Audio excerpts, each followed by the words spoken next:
دلارو میخوره شربلا میبره با اون نسیمی که داره عطر گل یار. آقامون میدونه این دل دیوونه دوست داره بخونه میونه بین الحرمین. میرے کسی صحابی کو برا نہ کہو،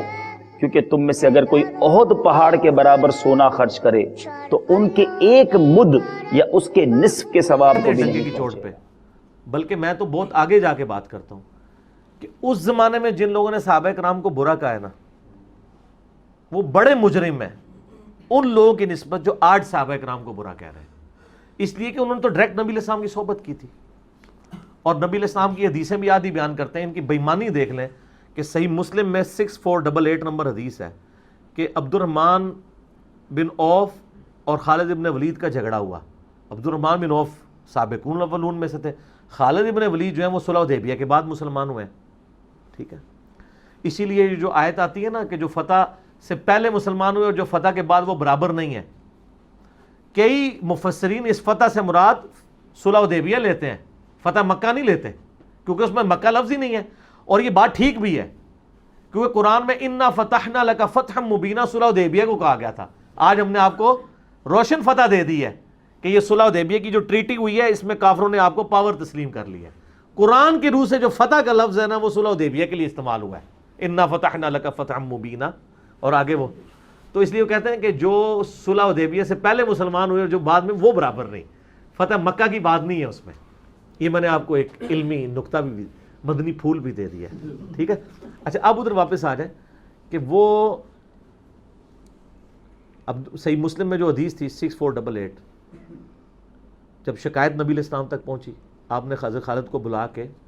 ڈانٹتے ہوئے فرمایا، خالد تم میرے صحابہ کو برا مت کہو، تم اگر اب احد پہاڑ کے برابر سونا بھی خیرات کر دو تو میرے صحابی نے جو ایک مد 600 گرام گندم، بلکہ اس کے آدھ کو بھی تم نہیں پہنچ پاؤ گے،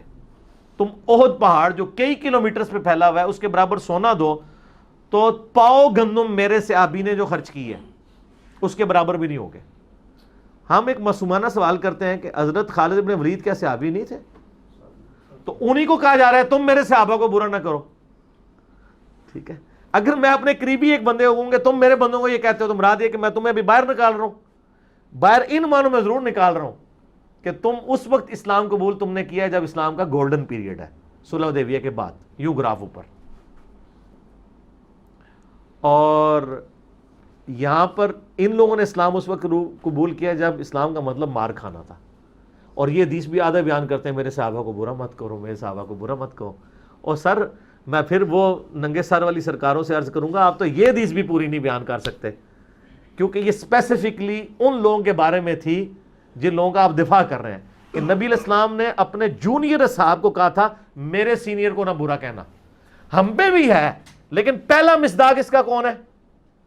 اس زمانے میں؟ جو آپ نے مجھے بات کی نا کہ جو لوگ اس زمانے میں صحابہ کی توہین کرتے رہے ہیں ان کو آپ رافضی کیوں نہیں کہتے، اور آج والوں کو رافضی کیوں کہتے ہیں؟ تو ہم یہ جنرل آپ سے ہم سے فتویٰ لے لیں کہ چاہے اس زمانے میں کسی نے غلط بات کی وہ بھی غلط ہے، آج بھی کرے غلط ہے، کیونکہ بخاری مسلم کی حدیث ہے میری فاطمہ بیٹی چوری بھی کرے تو میں اس کے بھی ہاتھ کٹواؤں گا، میں کوئی فرق نہیں کروں گا۔